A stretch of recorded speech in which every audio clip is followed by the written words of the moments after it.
Hey everyone, this is my R129 Mercedes 500 SL.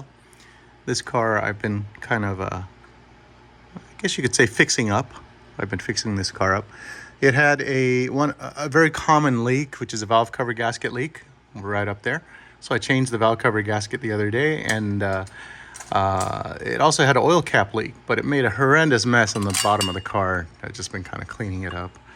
I think even though these are sealed lifetime fluid transmissions, I believe Mercedes changed their tune and said after 40,000 miles you should do an initial change and leave it at that. But this car, I believe, has never had a transmission flush. So I'm kind of on the fence. Sometimes when you have an older car and you do a flush, you create more problems than it's worth. But the car has a slight shudder at idle. And I think that could be a torque converter issue. So I think a fluid flush will do it well, do it a service. But one of the most common issues with this car, and one of the most expensive issues with this car, is that the soft top has 11 or 12 hydraulic cylinders, and they all leak over time. It's not a matter of if, it's a matter of when. And when one leaks, you can replace it. The pressure in the system increases because there's no more leak, and then you develop a leak at the next weakest point, which is any one of those 11 or 12 cylinders. And so what typically happens is you'll replace one, you'll fix one, then the next one will immediately go out, then the next one after that. So you kind of replace them all at once. One of the most difficult things that I found was when you actually have a leak in the system and it's not pressurizing, you cannot raise or lower the roll bar. And if you don't raise the roll bar, you can't get to some of the interior body panels to get the lift cylinders out, especially the main top cylinder, the main lift cylinders. Those are huge, and you have to have the roll bar out to get to the panels, to get to the bolts, to get the lift cylinders out. So I looked online. There's a guy named Klaus at Top Hydraulics. He's considered the expert as far as rebuilding hydraulics and servicing these cars. And other people online posted that you should jumper a couple wires, and that will kind of trigger the top to pop open electrically, like trigger the rollover function. And I didn't find this anywhere, so I thought I'd make a video on it because I found it to be super useful and super easy. Instead of jumpering wires and pulling apart panel just to get to those wires, I actually got a hold of the Mercedes original diagnostic and service workshop program. It's a Windows-based program for this car. Actually, it's for all Mercedes. And I did a lot of digging. It's really hard to kind of navigate that system, but I finally found it. This is the secret right here. If you look right here, it says function and arrest. This is actually the roll sensor for the roll bar. Okay, and I think what it is this little trigger here. When the car goes full extension on one side, it knows that the car is rolling because it pushes on this pin. So function means it's working. Arrest means that you're actually testing the system. So it's as simple as crawling under here. You don't even have to have a lift.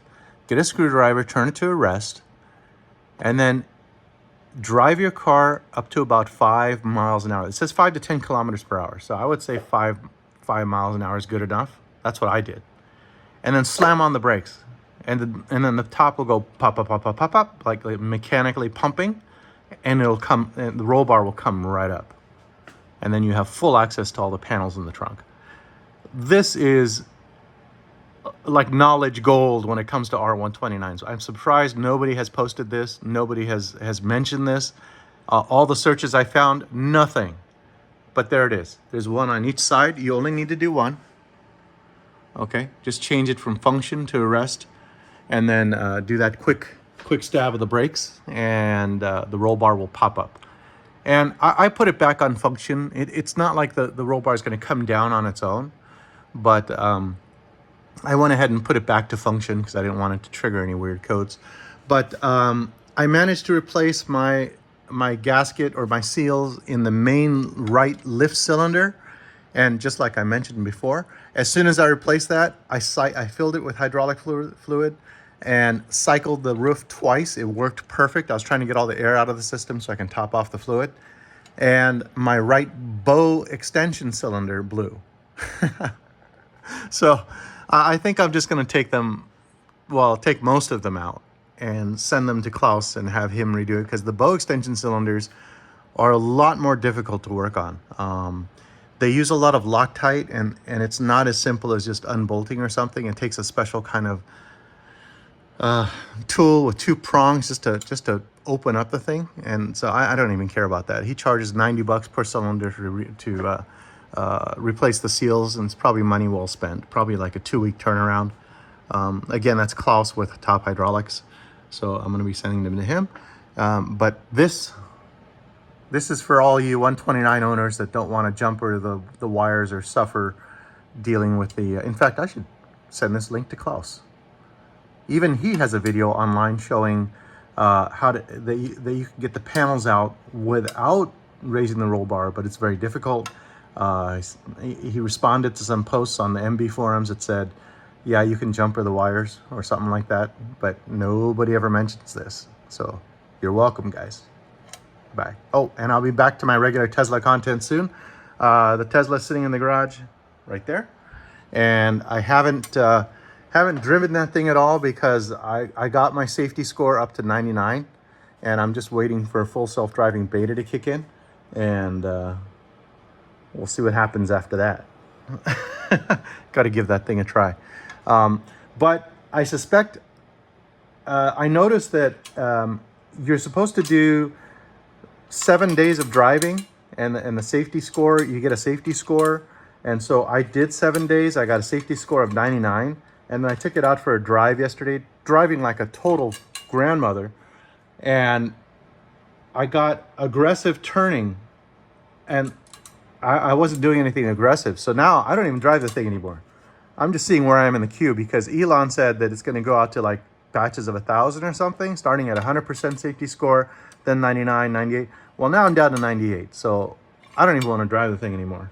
But it's still a pretty sweet car, so I'll probably end up driving it. But so that's what's going on with the Tesla. That's why there's no real Tesla content.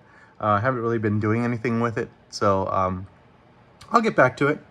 I was going to do the safety score thing, but you guys all know what that is. I may do a little something because I ran into a buddy that got requested full self-driving, and he couldn't get the safety score app to show his safety score, and it required like some, deleting the app, putting the app back in, and logging out, logging back in.